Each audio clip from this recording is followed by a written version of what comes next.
Good evening, everyone.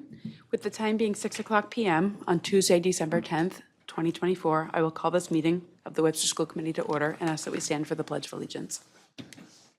I pledge allegiance to the flag of the United States of America and to the republic for which it stands, one nation, under God, indivisible, with liberty and justice for all.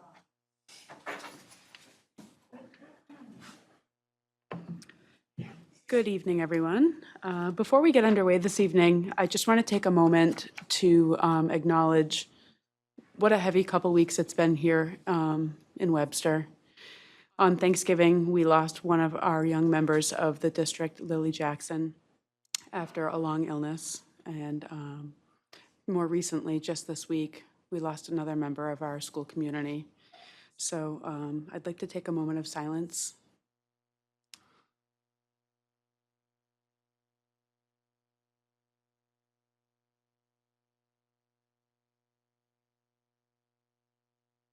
And I just want the families to know that they're in our thoughts and prayers, and all of the students and faculty and everyone that's been impacted by these immeasurable losses.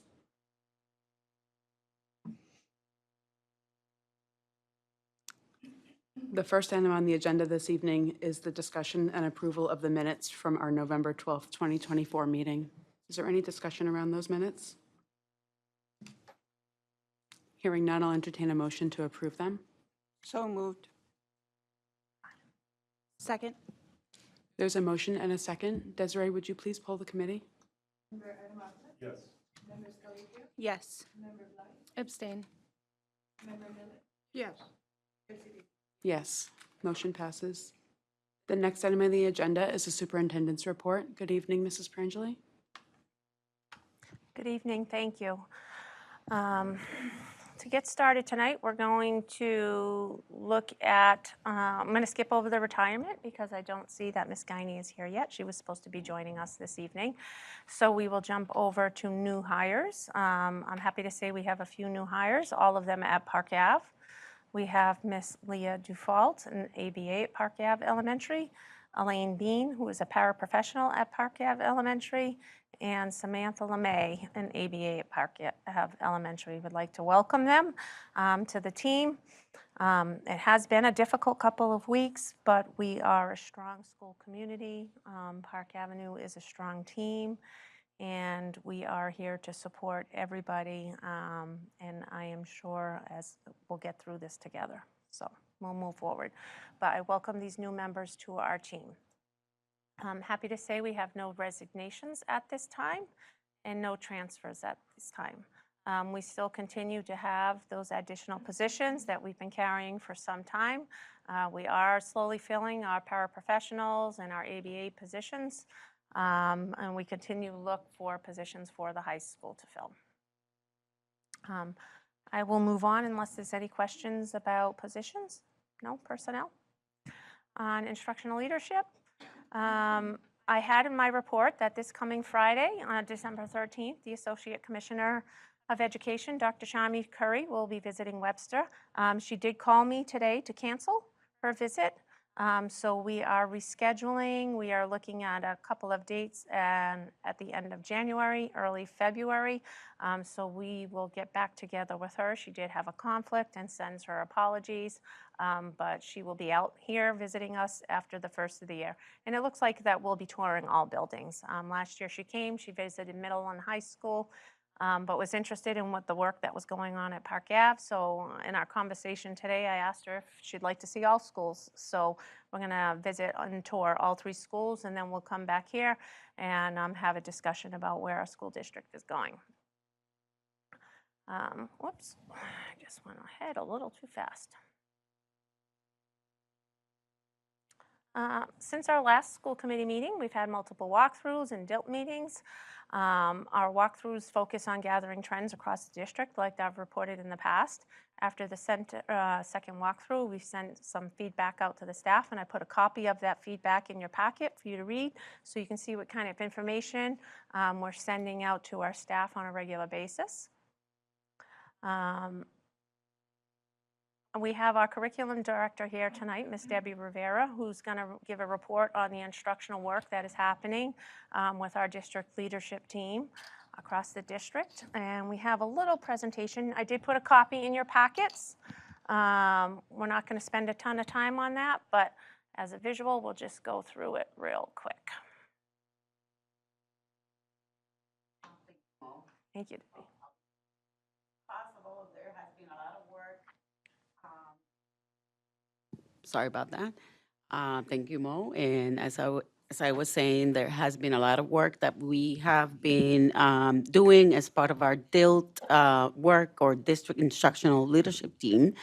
And within the last couple of months, even though it's been like 3 months, we have gotten a lot of work done, including ILT structures, walkthrough structures, as Mo talked about, and I know she has been providing some updates as well, along with looking and reflecting on our common practice in terms of common planning times, along with the DLT roles review and assigning and identifying the specific action steps that we still need to take to make progress. So I'm not going to get into all of it, but again, the DLT or ILT structures, some of the things that we talked about, these are some of the reflection questions that we focus on. And also the main role or basically the goal was to ensure that we were connecting our district instructional work directly to the instructional priority that we set at the beginning of the year. And that included creating a specific schedule for the ILT structures that would specifically address the areas that we need to focus on in order to address and continue making progress on the instructional priority. As Mo talked about, the walkthroughs, again, we have been conducting walkthroughs twice a month, except for a couple of months that are really short, such as December. And we have also been looking at the data, sharing the data with our team. I know you have I believe, the latest email that was sent to all of our staff. And not only celebrating progress that we are seeing, but also identifying what are some of the areas that we still need to continue working on and making improvements on. And again, identifying what are the action steps that we need to take in order to not lose sight of our instructional priority in our targeted student population. Next one.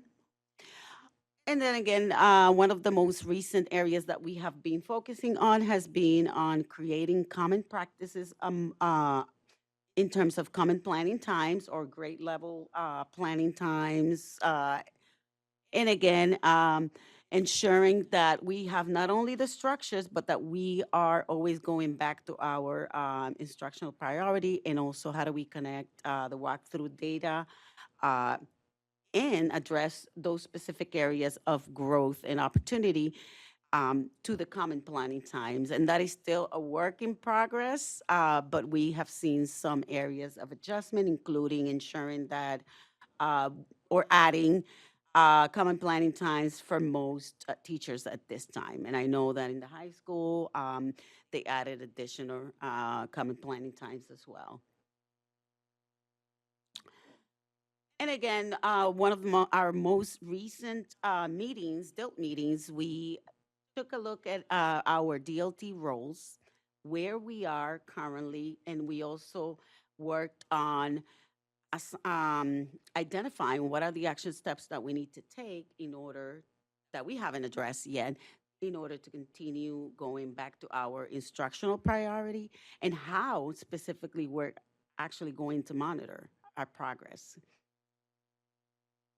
So what has been going well so far? We have the ILT structures. We have the focus already in place, and it is consistent across all 3 schools.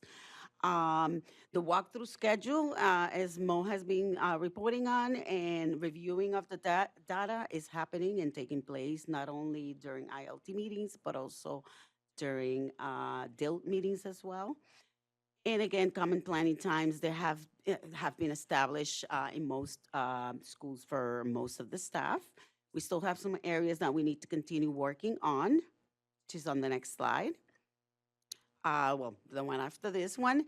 And again, one thing that I didn't want to lose sight of was coaching. I have been meeting with the coaches and also ensuring that, again, everybody's on the same page when it comes to ensuring that we don't lose sight of our instructional priority and how are we actually connecting coaching to the instructional priority to help support teachers in providing strategies and instructional practices that help support our targeted population identified as part of our priority. So what are our next steps? We are working on ensuring that we have a more explicit connection of the walkthrough tool to the experiences of students with disabilities and also ML students. And also using all that data at all times in order to help inform PLC and ILT work, and also using and connecting the data from the walkthroughs in order to identify what are the specific practices that we need to improve and implement through planning times or common planning times in each one of the buildings, and also identifying steps to help, again, with the ultimate goal, always the students in mind, and how do we support all students, all learners, regardless of their specific diverse needs. And again, one of the last things that, we're still working on is how do we help support and reinforce a mindset that all learners, all students can actually learn and will learn with by providing them with the specific supports that they need. I don't know if anybody has any questions, comments, feedback or questions I can answer. Any questions or comments from the committee?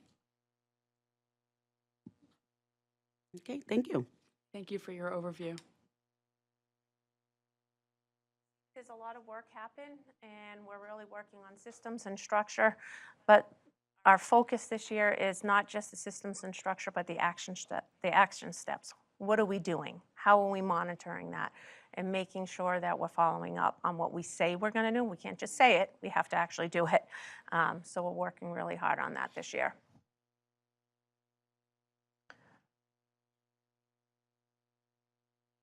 Next, I have on the agenda, so on Friday, December 6th, we had a district PD day here in the district. It was a half a day for students. So I put a copy of the professional development grids in your packet. Next, across the district, we are working on, and I know Dr. Mackay is going to go into this in a little more detail, and actually maybe you can expand on it now. We are bringing back Saturday school. I'm not sure, Ms. Millett probably was here when we had Saturday school back in the day with Mr. Zajac. We had opportunities to do that through some grants. I don't know if you want to talk about Saturday school, Dr. Mackay?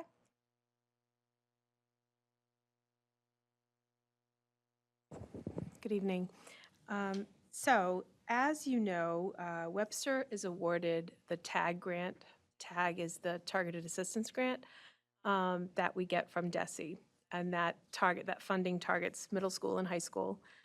And this year, we have quite a bit of leeway as long as it's tied to our instructional priority. We have quite a bit of leeway as to how we write and propose spending those funds. We get $25,000 per school, middle school and high school. And as we're doing this work of the instructional priority, one of the other big initiatives at DESE right now is chronic absenteeism. And we believe strongly that if the kids aren't in school, then they can avail themselves of all of the instructional work that we're trying to provide and elevate. And so DESE was very interested in any initiatives that could align with the instructional priority, but at the same time do some work toward addressing some of the absences and meeting the needs of students that are chronically absent. So here comes Saturday school. So we've decided to put some of that funding into stipends for teachers for Saturday school, and have outlined some Saturdays that will start. Our anticipated start date is January 4th. We've identified the first 3 priorities of Saturday school, being academic need. So there are students that are in danger of failing or falling behind and might need some extra time to, especially when we think about like owed work, missing assignments, that we can recoup some of that time on Saturday. For students that are having difficulties with attendance, often those two things are tied together, missing work and attendance. And so we're targeting students that have academic need, targeting students that have high attendance, absence rates. And we've also been charged by DESE to be creative in thinking about alternatives to discipline. And so we're also offering Saturday school, Saturday morning, as some leeway for administrators to think about some disciplinary measures in lieu of some other exclusionary measures of discipline. That those are the 3 areas that we have identified as the primary functions right now. We could include other functions as they, as they rise, and if the need is there. So we've decided, based on efficiency of staff and also the status that we're in with construction, that we will house both the high school and the middle school at the middle school for Saturday school. We'll have an administrator meaning like it could be a teacher in charge, it could be somebody who's already an administrator, but not necessarily. And we're at least going to staff, depending on numbers of students, we're anticipating 2 representatives from middle, 2 representatives from high school, custodian, and we'll see if we can start improving and getting kids caught up before it's too late. So I think this is something that I've been really passionate about for the last few years, trying to put this on the table for a while. And I think one of the reasons is because we know when progress report time comes around, and all of a sudden there's this push to like, oh my gosh, how did they get so far behind? And if we can slowly but continuously and regularly try to offer some time where students can recoup some grades, some time in school, then hopefully students won't find themselves with this gaping hole that's missing, and be more successful along the way. So that's Saturday school. Yep. You might as well continue on. Talk Might about as well continue on. camps. We also applied for something called the Acceleration Academy Grant. The Acceleration Academies this year from DESE is what they're calling Accelerated Vacation Weeks. So we were awarded, we believe we're getting a little bit more, but we were awarded $34,000 to fund a vacation camp during February vacation and a vacation camp during April vacation. And again, we're doing this for middle school and high school. It's not like an enrichment camp. It's called acceleration, and DESE defines this in these terms. So students will be identified as needing intensive reteaching in one core subject area. So a student in 5th grade, for instance, might be in danger of failing math and English, but which one of those for February vacation would be the top priority? And for the week, so 4 days times 5 hours a day, so 20 hours for that week, would get intensive ELA reteaching. Other students might be targeted for math, other students might be targeted for science. Same thing at high school, it's one subject area, same teacher all week. And what DESE has listed in their literature around these acceleration weeks is that a week of intensive reteaching is the equivalent of a month's worth of instruction in that discipline. And so we're again hoping that students that are in danger of failing can get some really good, solid reteaching and commit to the week that that we're proposing, and hopefully we'll see less students fail. So these are 2, I think that they're big opportunities for students to recoup some grades, and again, it's all related to helping kids be more successful. So those are the 2 big big opportunities we have for students. Any questions on that? Just a quick question, Dr. Mackay. These are great, by the way, and great opportunities, I think, for students to regain their footing and put them on a path for success. When, with the Saturday school, you mentioned they're going to be held at the middle school. There will be one administrator and then teachers from both schools facilitating for the day. Will the middle school students and the high school students be together or separate? They'll be separated. I mean, they'll be like different classrooms. Sure. So we're not going to put, so we're hoping that one teacher can supervise like grade 5, 6, one teacher can supervise grade 7, 8, and then high school's a little different because it's more by discipline. So we might divvy up the number of students. High school is probably going, it might turn out to be like A through L and M through Z because they're all doing different classes. Sure. And with Saturday school, it's more like work completion. It's not that reteaching that we'll see that's very specific in the vacation camps. Great. Okay. I didn't mention as well that we have worked with food service and we'll be providing breakfast and a snack during Saturday school. It's 8 to 12. During the vacation camps, we'll be providing a snack and then a packable lunch. Oh, that's great. Thank you. Through the chair. Ms. Miller? Could we get some updated lists on absenteeism? Sure. Percentages, is that what you're looking for? It doesn't have to be right now, but No, but I mean in the future, just so we Yes. know what to prepare. yes. Yeah, percentages. A pen. Thank you, Desiree. Yes. I have a question, Ms. Gregory. For the vacation weeks, are these options for the students and parents for attendance, or is this mandatory? Maybe you haven't gotten that far yet, but I just think of, those students who may be at risk of failing or need those remediation times. How are we going to get them there if they don't want to go? I think mandatory is a hard word Yeah. to enforce, but there's a difference between in our sort of selling this to families. Right. So there's a difference with saying, we have this program, maybe you should come, versus let's have a conversation about progress and how your child is doing. Here is a program that could absolutely help your child. We expect your child to come. And transportation, will there be a bus or the van available for that week? Not at this time. Okay. Saturday school either? No. No funding for that at this time. Great questions. The 34,000, if we get for the vacation weeks, if we get the amount of students that I'm hoping that we get, and we then staff it with the teacher. So the way that the grant was written was we want to have staff teaching at least the core subjects, so like math, science, and ELA.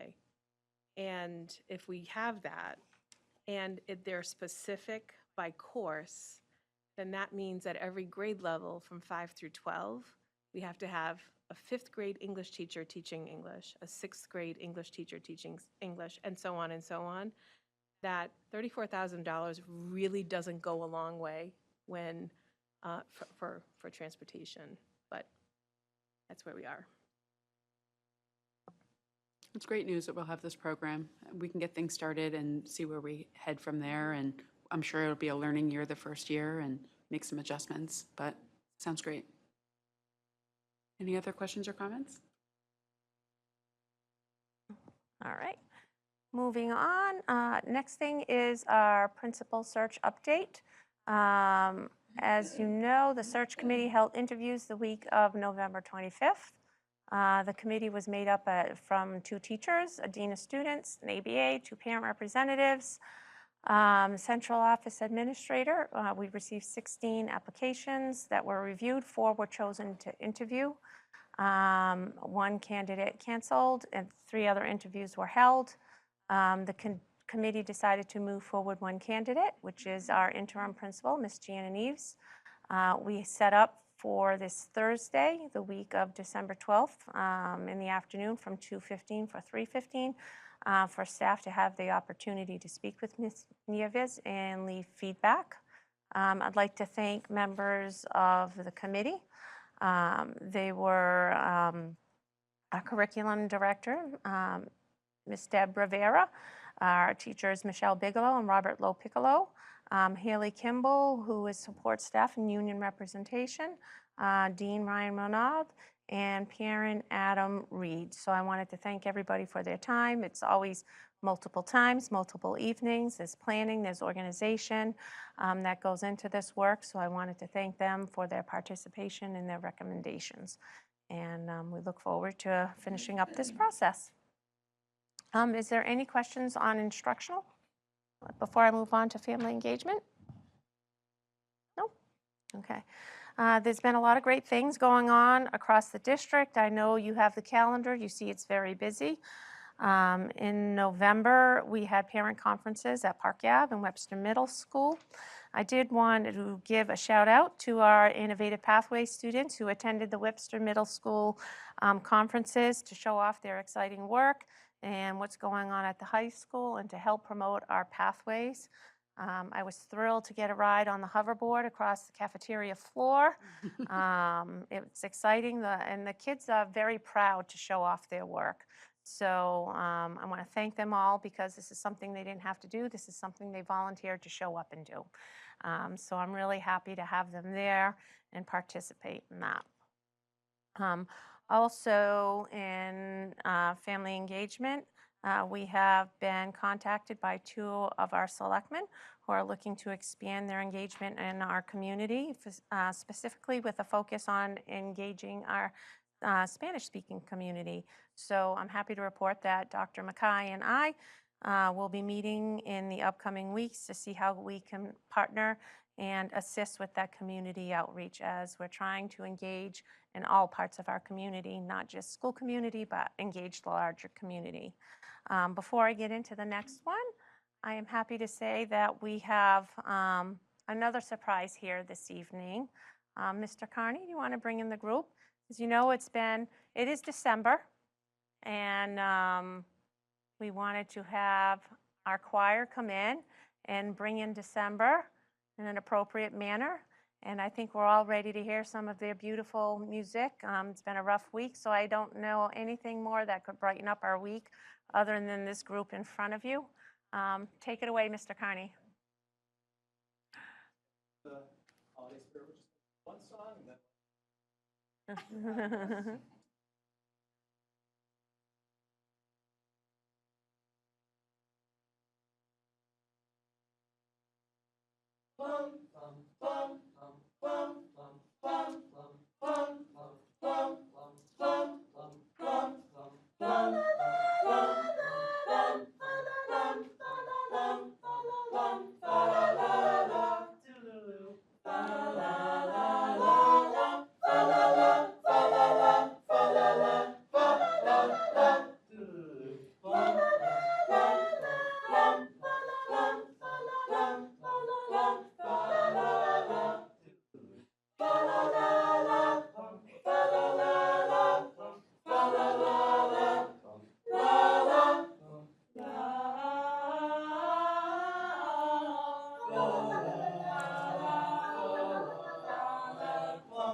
All right, these are awesome.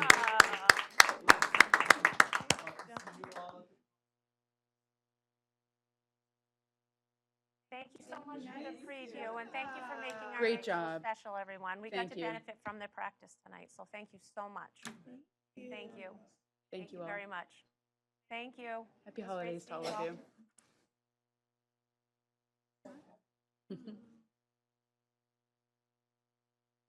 That was a nice distraction. That was perfect. Yep. It reminds us why we're all here, right, Hope? All right, I lost my next speaker again. Well, before we move on, I just want to, I mean, that's another great representation of just whether it's staff or students coming out in the evening, giving their time, their talent tonight, right? Whether it be this evening or at the middle school for the Project Lead the Way. It was great to see the excitement on the faces, not only of the high school students that are participating, Ms. Bigelow, the other teachers that were there, but also of the families that were at the middle school, parents of middle school students that were enlightened with some of the great things that are happening over at Bartlett. So I want to just reiterate your shout out, Mrs. Perangeli, to the many folks that made that happen that evening, and then a shout out to Mr. Carney and the awesome chorus kids tonight. So Thank you. thank you. Okay, now I got to refocus. That just kind of made me happy. Gets you in the spirit a little bit and kind of sets a little panic because I still have a lot of shopping to do. All right. So now I'll ask Dr. Mackay to give an update of our family engagement meeting that was held recently. Sure. First of all, I'd like to thank everybody that attended. I know I was not able to. I set the agenda, but I was sick. And I know that Ms. Millette was there, and Debbie and Shari were there, Tina. And so I think that the first thing that happened was taking a look. The last time that I reported to you all, we talked about the family surveys that had been done and some of the questions that the families had asked and some of the areas of interest. And so we asked each school to report on a response to those specific questions, one of which was middle school and high school, and how are we planning for supporting at a higher degree the needs of mental health, the mental health needs of our students. And again, I don't want to take away from the high school presentation, but one thing that has started at the high school is we purchased this year the Second Step High School curriculum.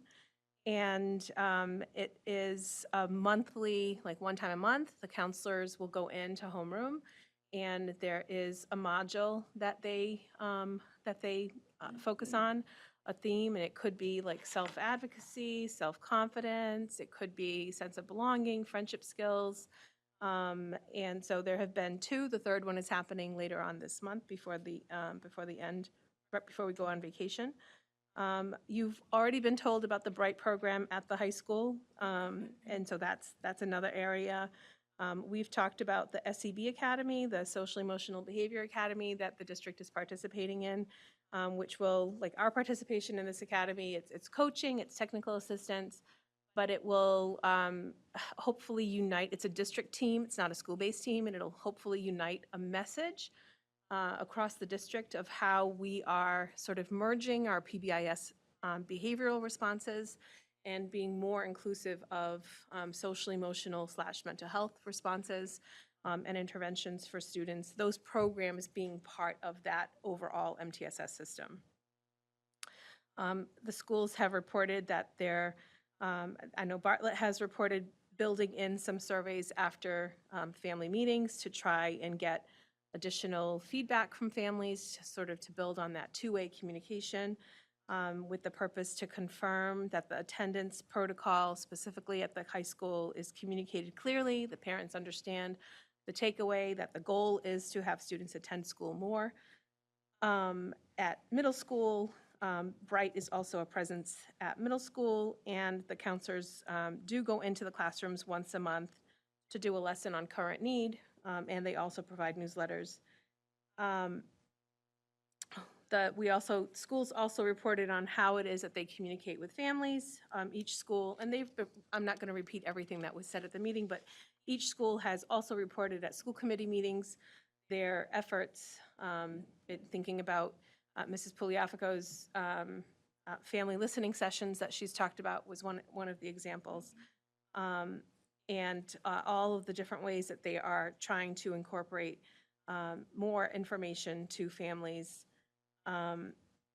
The suggestions that came out of the meeting were, there was a clear focus on earlier communication with families about our programming at the high school, our Pathways programming at the high school, definitely hitting that sort of marketing of that and all we have to offer, both at the upper middle school and middle and high school on the Pathways and the coursework prior to the recruitment efforts that start for Bay Path.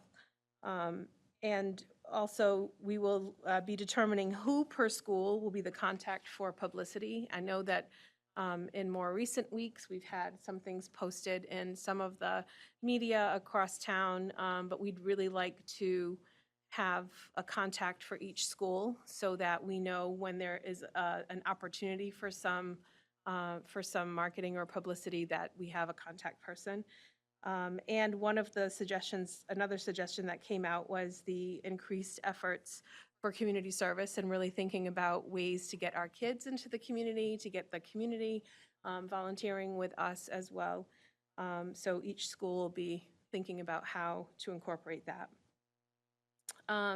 Some upcoming meetings we have this Thursday. So we have a monthly, not a monthly, I'm sorry, a biannual requirement through Title I to have a family information session where families are told that they're informed about the programming, what Title I is, how they can be involved in the education of their children because family engagement is such a huge component of Title I funding. And so we have a meeting virtually on Thursday in the evening, and the in-person meeting will be the following Tuesday at Park Avenue at 9:30, where for families that come, we're doing a little read aloud routine with them, trying to incorporate a little love of reading. Some families might feel that they can't help their child with reading, or it is difficult to find time or even a coinciding schedule, or I just don't know how kids do school anymore because it's the language of school is so different from when we were in school. So we'll be going over a read aloud routine and offering families an opportunity to take home a book. And the book is something that we use some ESSER funding for. And it's a book, leveled books by grade level. And they have on one page, the little icon here has a big mouth, and that is the parent reads this page. And on the opposite page, there's a little mouth, and the child reads that page. And it's the same, it's like related story, but the less words, short, readable words for kids and readable words for adults to really promote the togetherness of reading and the love of reading, which if we can get kids to read, then it's half of our battle. So that's happening. The Title I family information meetings are coming up. And I know that special education also has the family rights meeting, the Right to Know meeting on 12/17 in the evening. I would also say that we were able, Sherry, Debbie, and myself were able to attend the Title I conference for administrators last week. Family engagement is always a hot topic. And so hopefully we can take some things away and bring them here into the activities that we're performing here. It's definitely an area of focus in all of the Title I work that, all of the meetings, the different meetings that I attend, the ELL meetings that I attend. Family engagement is a very high priority. And I hope that we see that we're increasing our efforts and that we're trying to expand the efforts around family engagement. Any questions on family engagement? Thanks for those updates. It's great to hear some of these things that are happening, especially the read aloud and that kind of thing. It really, it's not enough for us to be reading with students at school. We have to make it accessible for at home as well. So that's great. I think there was something at the CASE conference, Dr. Mackay, a takeaway for you at the CASE conference. Is that right? Just a small one. Yeah. Am I stealing your thunder? You're going to mention that later? I will. Okay. Okay. Well, thank you for those updates and exciting things happening. Yeah. continuing on, next I have in your packet, I'm not going to go through that, it's just a FYI for the committee. Central Mass Collaborative had their audit done. It was a very good audit. It's great. Under law, we are required to send that to the school committee chair, but I believe it's something that all committee members should have if they want to read it and look at it. I would like to congratulate the Director of Finance over there, Ms. Bev Teff, and Director Susan Farrell for the clean audit. Ms. Teff is retiring. She will be done at the end of the year, and she has done so much good work over the years at the collaborative with the finances over there. She will be missed, and I just wanted to congratulate her on a job well done and a happy retirement. So that is in your packet for your review. And next, under other updates, I only have a couple of small items. As you know, we are heading into negotiation season. All of our negotiations are going to be coming up. In the past, we have done interest-based bargaining. I have talked with a couple of our unions already in the hopes of proceeding with that, and they are in agreement. So I reached out to our former facilitator in that, Lois Mason, who is in retirement but is willing to come out once again for Webster, as she holds Webster near and dear to her heart. So I'm trying to arrange a training for early January, so I might be reaching out to some school committee members who will be participating in that process with us, along with representation from the unions, so we can undergo a training. As you know, we have new union leadership. There's just a lot of new staff. We've had turnover over the years, so it never hurts to have a refresher and to have that foundation moving forward. Interest-based bargaining is a great way to bargain. It's a very collaborative process.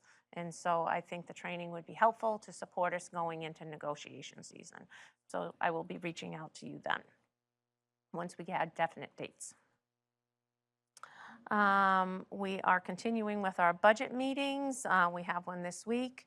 We're looking at programming. We will definitely have a presentation prepared for you at our first meeting in January. So you can expect that then. And then I do have a couple of shout outs and congratulations that I would like to offer up this evening.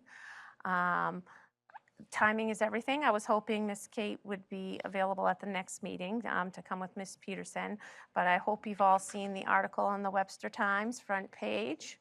Our very own Kate Birdie was honored at the STEM conference. Miss Birdie was recognized by Project Lead the Way as Rookie of the Year, Bright Light Teaching Award. I'm not going to say too much because I'm anticipating Miss Peterson wanted to bring her forward to celebrate. But I just wanted to give Kate a huge shout out. She is very energetic, loves the work that she does. She loves the kids that she teaches, and she has taken on this program full steam. So we couldn't have a better person to be honored, and I just wanted to give her a shout out. And then secondly, I'd also like to give our very own Dr. Patty Mackay a shout out. As you alluded to, Miss Mackay was at the CASE conference this year, where she was nominated and received the SAGE Award. The SAGE Award is given to someone who exemplifies work around Title I. Dr. Mackay, anything from compliance to grant management to family outreach to student work, it encompasses all of Title I. And I couldn't think of anybody else who was more deserving than Dr. Mackay for her work, not just in Title I, but with all the work around grants, compliance. The one thing that I can say Dr. Mackay and Kate have in common is their focus on the student, focus on the kids and what's best to the kids and how can I bring the best programming to the kids. And that is always the light at the end of the tunnel for them. Is it best for the kids? Then it's something we should try to do. And that's what they both have in common. So very well deserved. I send tons of congratulations to both of you. And you know, we have so many amazing people in our district who are working so hard, you know, who deserve to be recognized for their work. And I just want to say thank you. So thank you. Congratulations. Well deserved. And I think I'm going to stop talking now. I think that concludes unless there's any questions. Member Scrigglia? Through the chair, who wrote the article for the Times? That was done from the middle school. Because I think we've talked, the Times, great free newspaper, but we need to write it. It seems to be put in it. So I don't know, Mrs. Mackay, or Dr. Mackay, if with whoever the touch point is for each school could have, I don't know how they're going to facilitate like a stipend or something, but if anything like cool is going on, they can like write it up a little bit and like send it to the Stonebridge Press. Or I don't know if the high school, I did journalism. So I don't know if they could be, I don't know if that's still a course offered, but maybe they could take on maybe writing an article as an assignment and submitting it into the paper. I don't know. Because I was shocked to see it, and it was so cool to see our school on the front paper because they don't even have sports anymore. And I'm like, what's going on? Our football team was amazing. So something for the community members to know how cool we are and what great stuff we're offering. Just thought. Yep. And I know many of our, like I know our Dean of Students, he's often sending in articles to the Times and to the Stonebridge. I know you've sent some articles. Gina, can you put your mic on? We had just started this, talking about the process. Ms. Mackay and I actually today had talked about this. When we do the key person, we will be submitting to the Webster Times, and we just started submitting now our events to the Yankee Shopper. So those got put in. So this is already in motion. We just have to find the person to do it. So. Great. And Any other that comments or concludes questions? my report. Okay. Thank you, Mrs. Frangeli. The next item on the agenda is the business manager report. Good evening, Mrs. Contos. Good evening, everyone. So this evening, I'm going to be focusing on the Bartlett High School renovation project. Before we jump into the show and tell, I can't believe I'm saying this after how many years we've been at this process, but it's hard to believe we're just a little over 4 months to the completion of Phase 1. I mean, that's a really incredible milestone, and actually being able to say that really delights me. A couple things before we jump into sort of an overview of you in the form of pictures. Couple things, couple key milestones. The windows came in on December 4th. Installation is starting this week on the second floor. The process that they'll follow is they will begin that installation. The architects will be testing 10% of those installs to make sure that they're correct. So they do go through a testing process as they do that, but we are moving forward with the window installation. So I did want to call that out. The other activity that's in full force right now is our planning for how we're going to do the move over the April vacation. So we have a small subgroup that's working together, key people on that. Of course, Ms. Nieves is on that as well and really taking the lead on that. But we're looking at doing our moves in essentially 4 different phases. There are a portion of people that we're going to look to move in December because we have the spaces open right now that we can move them. We have approximately 3 people that we believe will be moving over February vacation.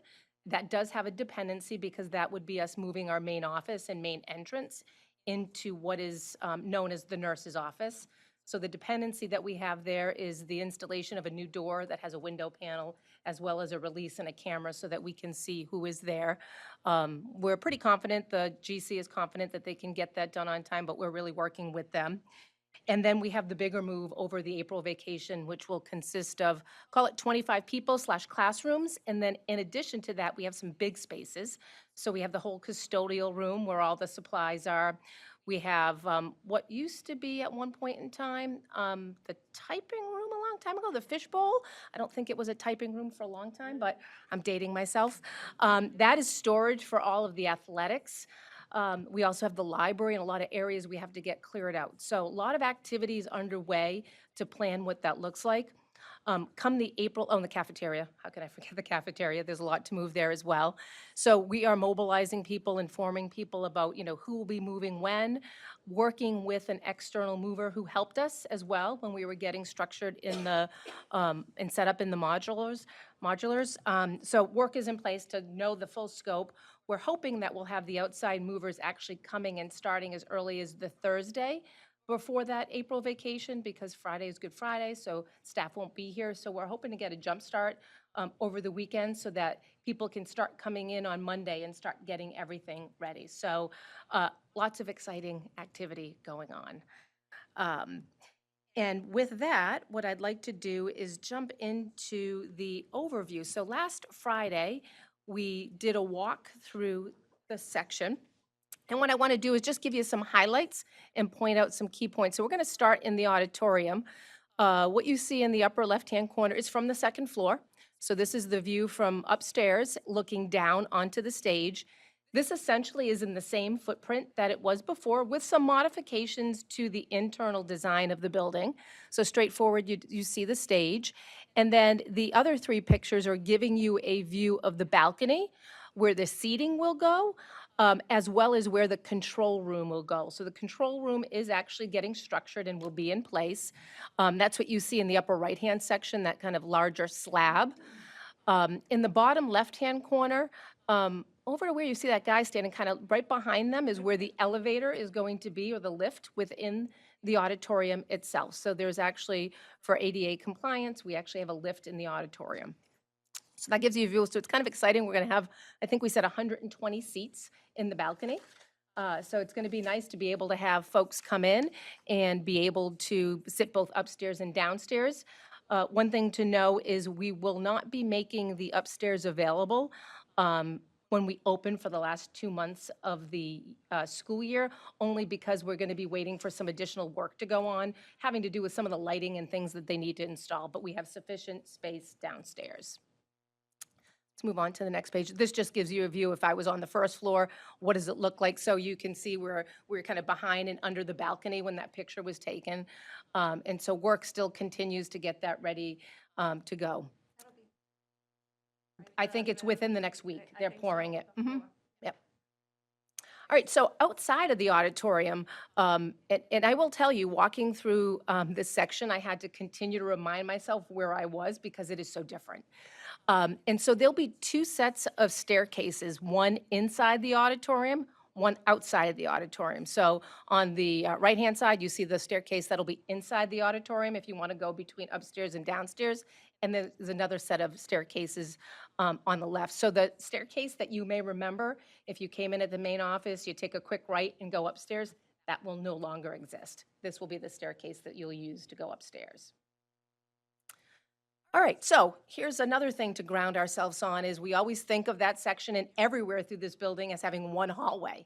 That's not the case when we get into this section. We actually have 2 hallways on both sides of the building. So what I pointed out here is on the picture on the left-hand side, you can kind of see some guardrails up over there. That's actually going to be full glass, and you'll be able to look down into the cafeteria below.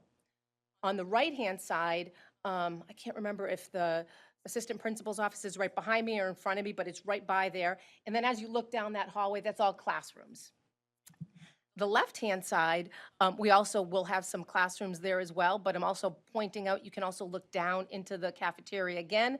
That side will have railings looking down. So a little bit of a different design accent, one side with the windows, the other side with the railing. We can move on. This is actually a view looking from the top and looking down at the cafeteria. So what we're seeing in this picture is the opening on the bottom left is actually going into the kitchen area itself, where the cooking and the serving will take place. Straight ahead, you see some stairs going upwards. That actually will lead into the gymnasium area. You'll go up a few steps and take a left, then a right, and then you'll be down in the gymnasium. On the sort of that open space and to the right-hand side is where the seating will be in the cafeteria. So again, you got to kind of envision this. We've seen some prototypes and some pictures, but trying to give you the layout of the land. All right, so this is just a view of a few classrooms within the second floor. You can see that some of the casework and the countertops and things are in. Those have all been covered since that walkthrough. But you're seeing some of the spaces. So again, the goal when they were doing the redesign of this building was to keep those openings and the spaces for the windows intact, right? So they've been repurposed into what felt like very large classrooms when we were walking through them. So this is just a snapshot of a few classrooms as we walk through on the second floor. Again, really exciting. I'm sure everyone wants to see this, but a couple IT closets. So we have our main closet, which will be on the first floor, and then our second closet, which is a distribution throughout the building. But our IT closets are taking shape now. The other thing to be aware of is we have full HVAC AC through the whole building. In all of our IT closets, we also have an additional split unit to keep the cooling of those units at the right temperature that they need to be at. So now we're going to jump into the gymnasium. So this is a landing place right now. So there's either donuts, things are stored in there, people are having lunch, but this is the future location or the renovated view of the gymnasium. So some of the things that you can see in these pictures is that the walls have been painted. It's very much a bright white in there, with the bottom level being painted black. The ceiling has been insulated, and they're continuing to do some additional painting into next week as well in the gymnasium. So this is outside of the gymnasium. So as you walk into basketball games, you will now see on the left-hand side a trophy case as you walk into the building. In the upper right-hand space is now an office for our phys ed teachers so that they can see into the gymnasium. In addition, this is going to be another thing for you guys to wrap your head around. That opening that we see on the bottom, that was where the storage room used to be in the gymnasium, but now it's an opening where you can see down in the basement as students are going into the locker room. It's another just kind of open floor space part of the design. There's no visibility. So now you have visibility. The other thing I've mentioned there is that back wall that you see at the end there will be a graphic there, a big Bartlett B will be on that wall. So that's planned.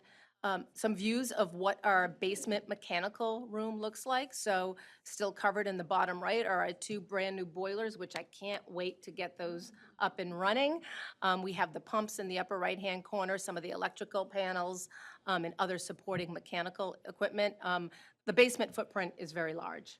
And it was really nice to see how well the mechanical room is laid out. And move on.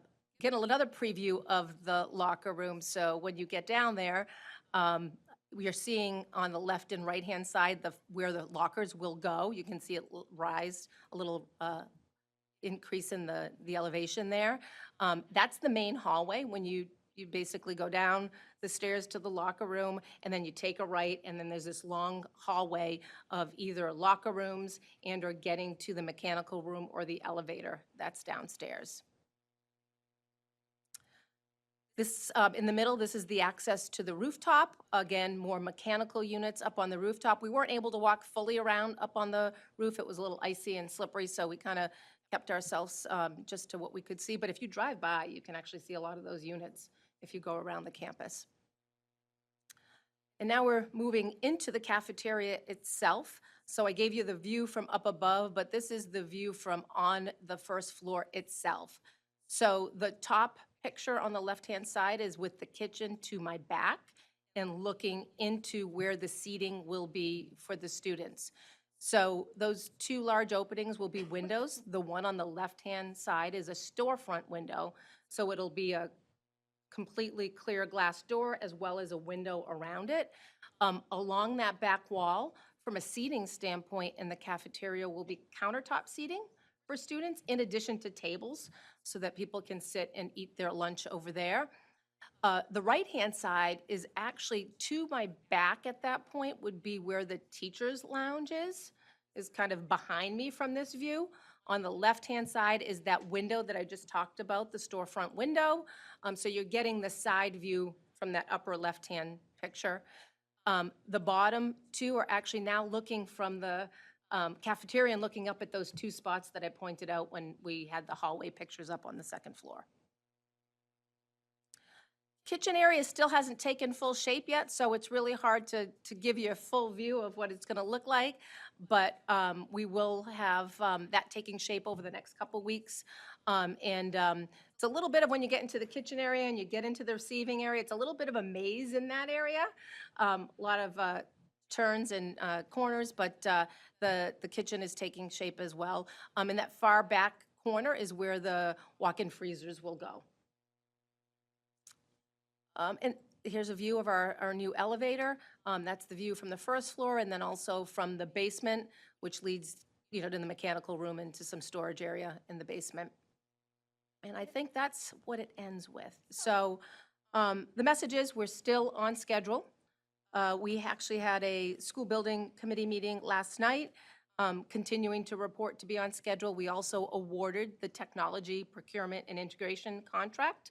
And we will be bringing Okers on board to do all of those integration services in the timelines that are outlined in that RFP. So making a lot of good progress. A lot of work is going into this, and it's taking a lot of people who are contributing heavily to this process. I can't thank the cooperation and input and feedback that we get from everyone to keep this moving forward. Thank you, Mrs. Condos. Any questions? Through the chair, it's not a question, but I guess once again, do you think we could get something in the Webster Times about the update? Because if you think, this was not an easy thing to get this through. Let's face it, it wasn't. So I really think the townspeople would like to see what's happening and some kind of, not when it's all done. I did just put things on the video with updates about the project work and a lot of. But at least a small update and refer them to Facebook and to the school site for more information and give a little update about what's going on. I also meant to pocket out of it, but I created some little flyers with a QR code about the project. So to get updated information, renovation, QR code here, I animate them, bring the library to the hall, and put so whenever We can't hear you. You want me to start over? So. Maybe the Cliff's Notes I'm version. teaching. We're on it. So I had created some flyers with QR codes for the community that I could put around the community and hang, that I had them up at parent conference for parents coming into the middle school that they can, so they can take their cell phone, snap the QR code. It'll bring them to our website with updated pictures, information about where we're at the project, and then they can go and continue to click on and get more historical information. So those will be going up around town. I actually meant to put one into your packet for you to see, and I totally forgot about it. But so that's in the works already to do, to try and spread the word because we are updating the website on a regular basis. But it just unfortunately people don't think to go there to look. So we're trying to figure out how we can get the information, and we're putting our technology skill set to the work. I actually created my own QR code with an instructional session with Ms. Contos earlier on, and created this flyer that we can laminate and put out in the community so people can get updates as they see. So, but we can also reach out to the newspaper. I do think, we are working really hard to promote ourselves without having a marketing department. We're all our own marketing agents, and we are working really hard because there are so many wonderful things happening in this district on a daily basis that we want people to know about. Yeah, I think that's a great point, and it sounds like lots of great progress, of course, being made with regard to letting people know all of the wonderful progress that's happening with this project.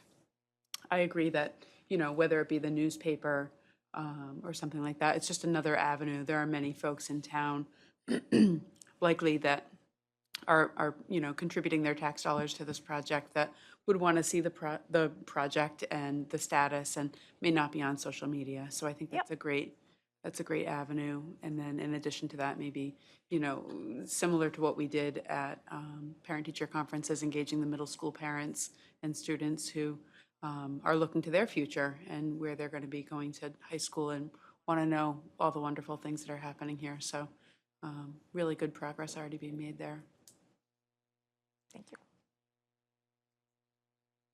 Any other questions or comments from the committee?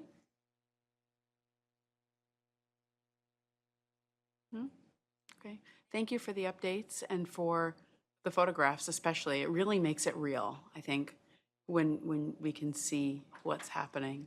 And I guess that's probably that excitement that we want to share that with everybody that we can, right? So thank you for that. And then the next item on the agenda is the principal report. And joining us this evening from Bartlett High School is our interim principal, Gina Nieves. Good evening. Good evening. So a lot of these things have been touched upon, so I won't spend a lot of time on them, but one of the things that we are going to start to do with in regards to our attendance, and it touches upon, Ms. Miller, what you had said, our daily attendance averages about 90 to 92%. Every week, I produce a newsletter, and I do all of the updates for the school and information. And I'm going to start this upcoming, right after Christmas break, at the end of the week, I'll put the daily percentages, much like Heidi does every day, but I'm not going to do it daily. I'll do it at the end of the week in my newsletter, Monday through Friday, so everyone can see where we are with our attendance percentages. Those newsletters you can see. I have now posted them on our website. Every Friday, I do a new one, so you have access to those as well. We've changed our tardy protocol a little bit. Our class tardies are no longer going to the journey room. They are now spending less time out of the room and are going straight into the classrooms, and we are touching base with them after the students specific. So they're spending more time in class versus out of class, going back and forth.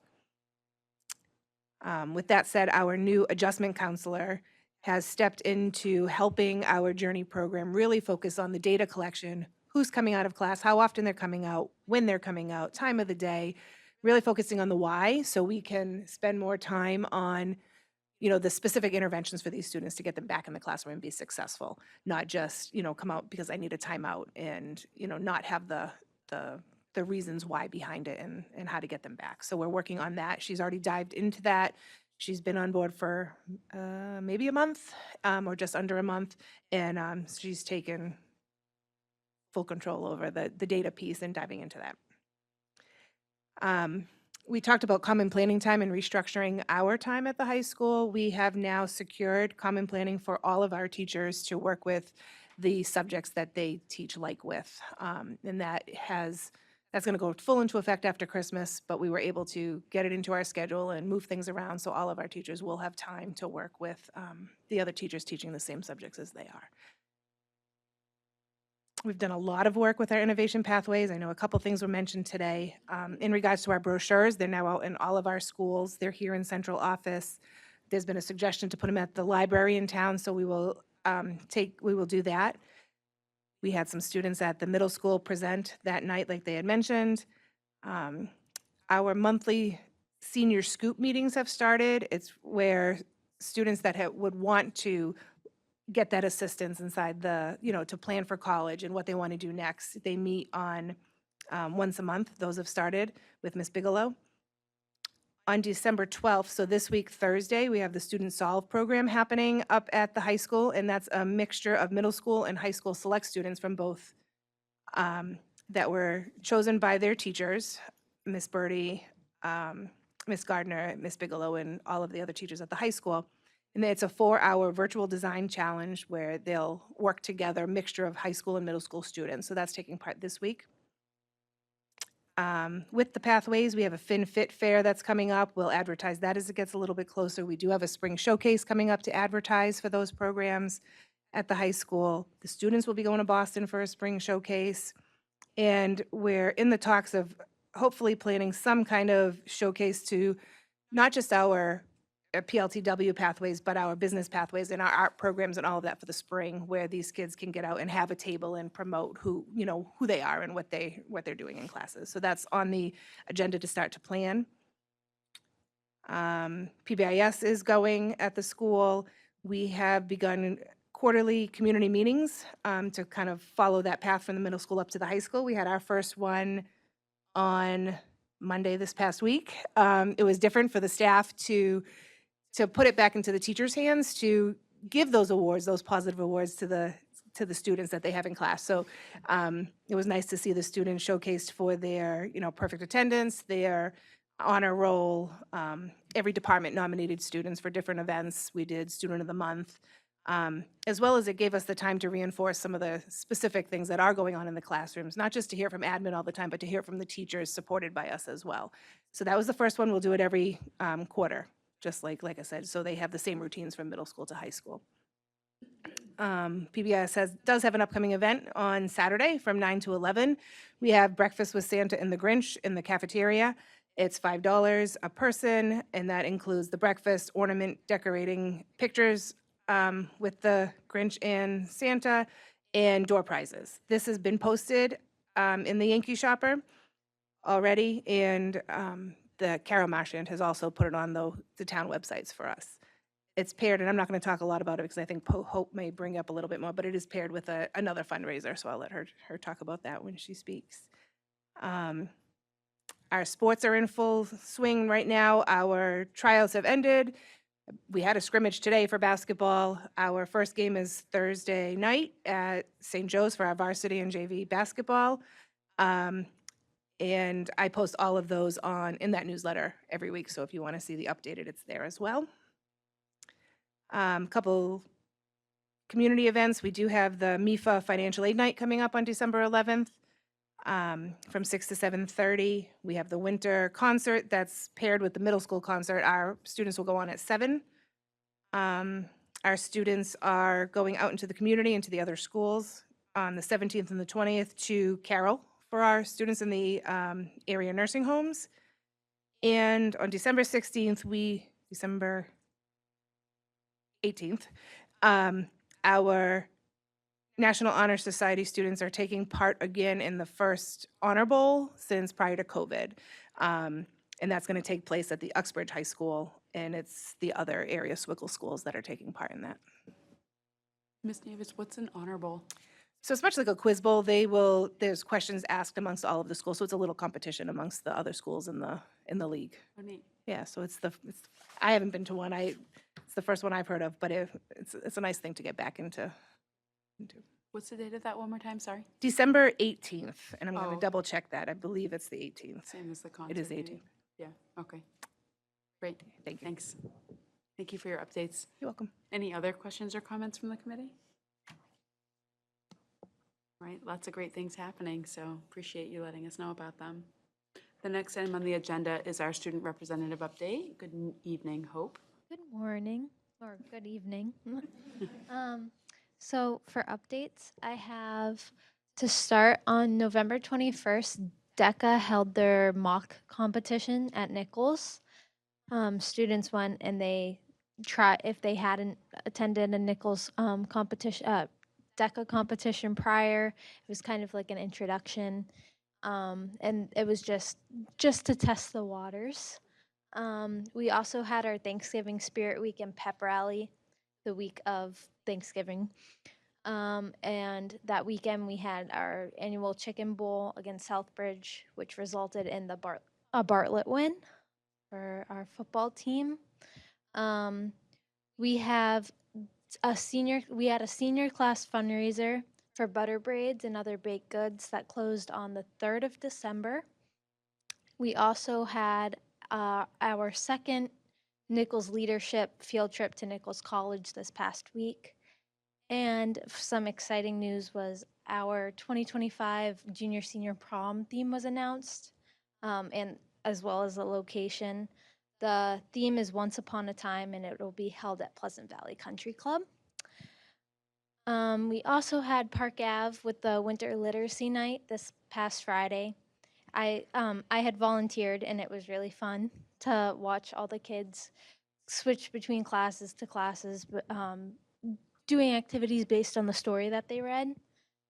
We also had the National Junior Honor Society induction this past week, which I volunteered and got to speak at. For some upcoming events, we have the Bartlett High School yearbook down payments are due this Friday. It's a $20 down payment to Miss Gillenhammer if you don't choose to buy it online. We also have our senior sweatshirt order forms being sent out, and the payments are due by December 20th. We have our Toys for Tots fundraiser being held by I think, I'm not sure exactly who's holding it this year, but I know we're doing it. And then we also have our sock drive by the Student Council.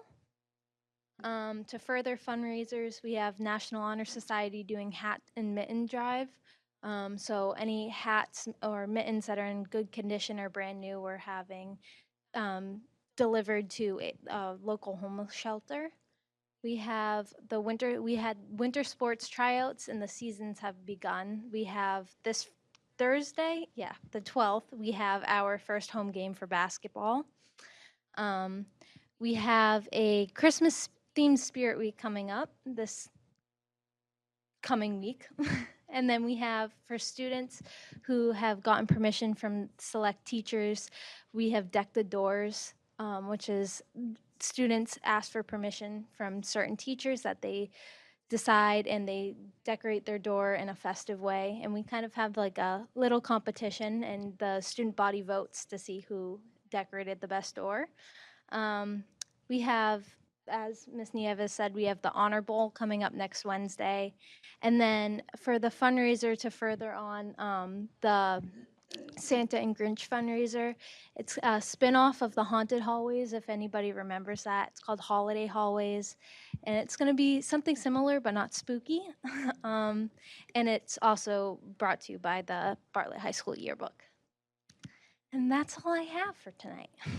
That's a lot of updates. Yes. Lots of great stuff going on. Yes, a lot. Very busy. You did a great job at National Junior Honor Society too, by the way. Thank you. Thank you. Any questions or comments from the committee? Yes, just a comment. We have quite a student representative because any event I go to, Hope is there. And part of it. I also wanted to add, I ran into our former rep, Mohammed, yesterday in Price Chopper. And he's a buyer. He does grocery lists and things for people, but he's very excited about continuing his education. We had a little chat about that. So I thought people would like to know. He's doing well. Doing well. That's great. Well, thank you for your updates, Hope, and for being everywhere all the time. He is at many events because I have a tendency to go whenever I'm like, you're here again, you're here, I see you. So, Yeah. Well, thanks for all the time that you give to the school community. Appreciate you. Our next item on the agenda under old business is our monthly report on fundraising applications. And just as a reminder, it is not the role of the school committee to approve fundraisers. Those are done at the building level. We simply review them. We have, I think, 4 in our packet. The brunch with Santa and the Grinch, the Valentine's Day snowball, let's see here, what's this one? Student Council, which is the collecting items for the Webster Dudley Food Share, and then the yearbook, Holiday Hallways. Any questions or comments from the committee about all of those? No, hearing none, we'll move into new business. And the first item on the agenda under new business is the request to change the name on the account for the student activity account. yes, I will defer that to Ms. Contos.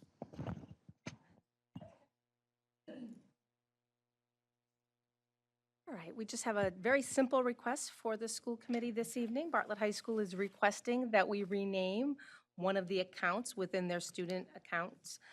Specifically, there is an account number 3382, which is currently described as the Life Skills account.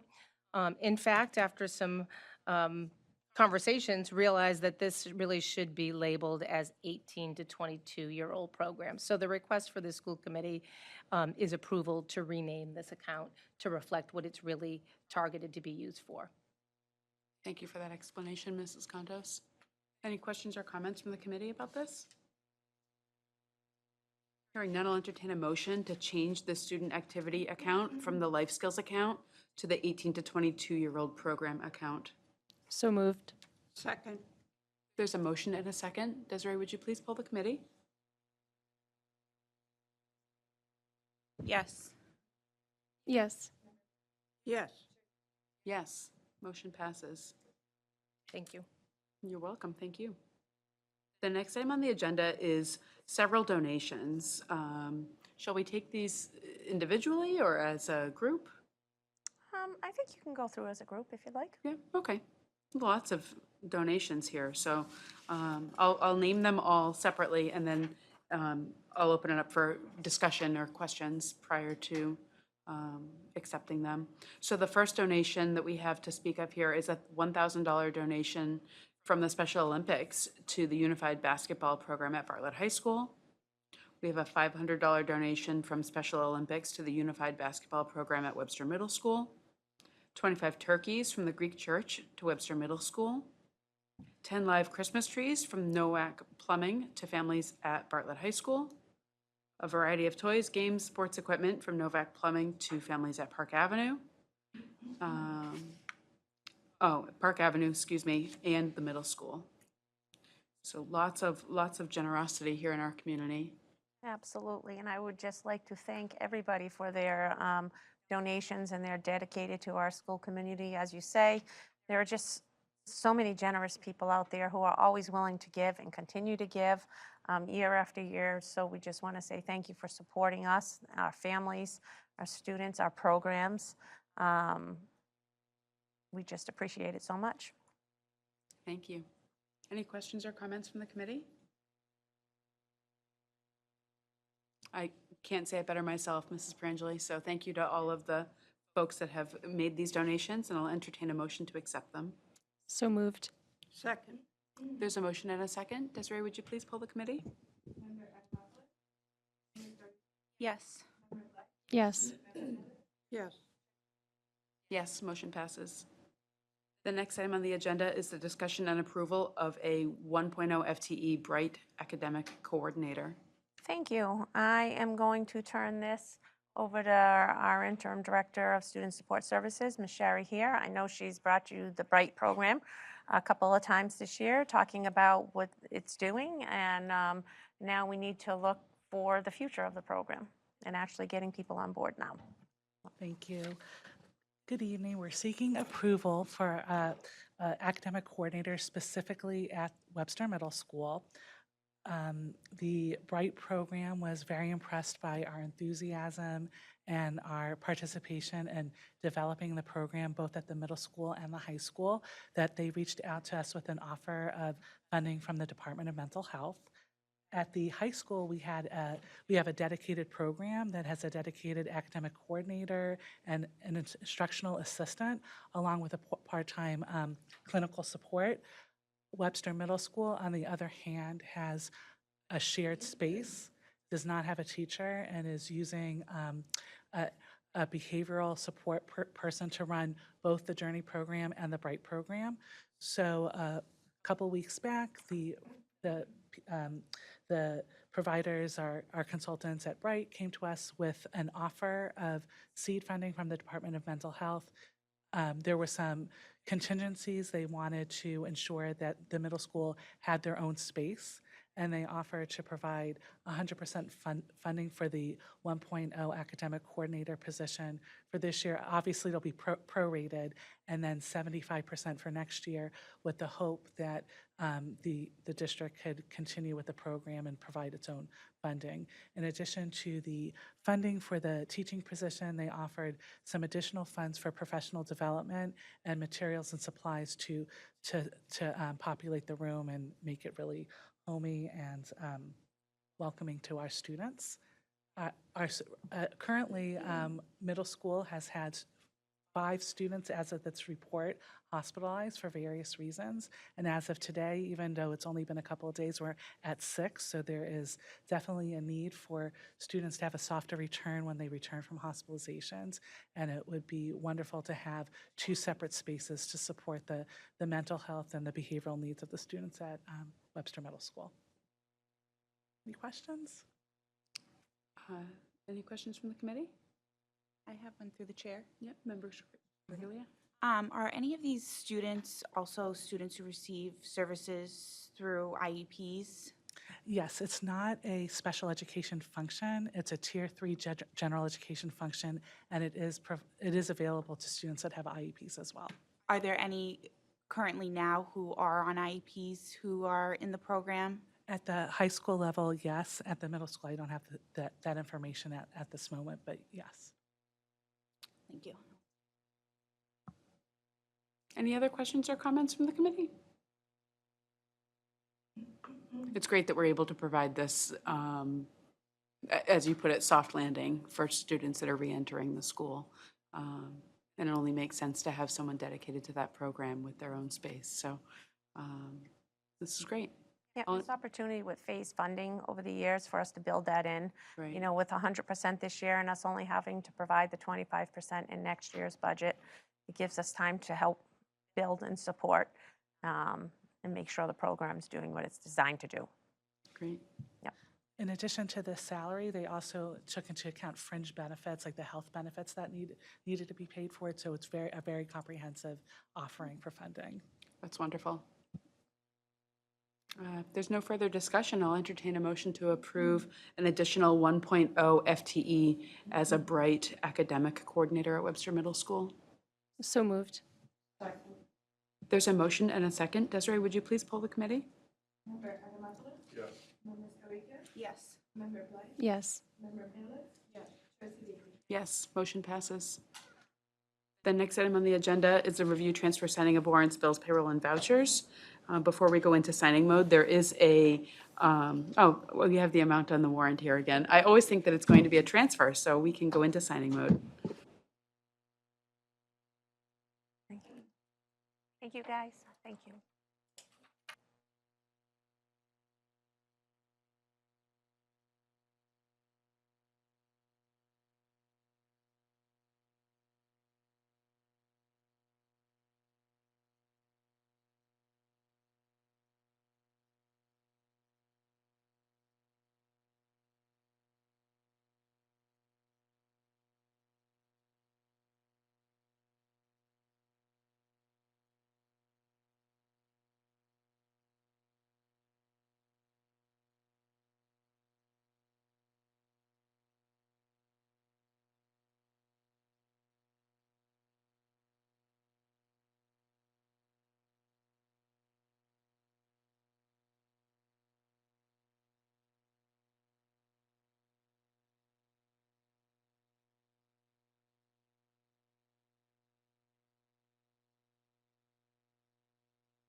And a motion to adjourn?